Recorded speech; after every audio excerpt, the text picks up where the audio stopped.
Remember the word, Jesus is the author, finisher of our faith. Tayo po'y tumayo, mga kapatid. Sabi nga kanina, all things work together for good according to His purpose. Mabuti sa iyo kahit hindi mabuti.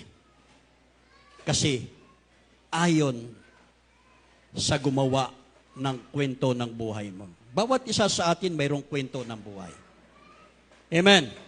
May kanya-kanya tayong kwento ng buhay.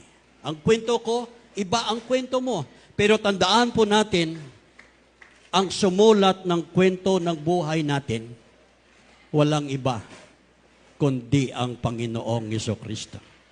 Because Jesus is the author and finisher of our faith. Hayaan natin ang gumawa, ang may akda ng ating buhay. Isang bagay lang ang ating pong gagawin. Ano man mangyayari sa mundong ibabaw, hindi man natin makamtan ang promise ng Lord na langit. O hindi natin makamtan ang sinasabi ng Panginoon na rapture. Nanatili sila.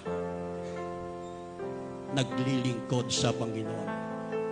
Nanatili silang sumasamba sa Diyos.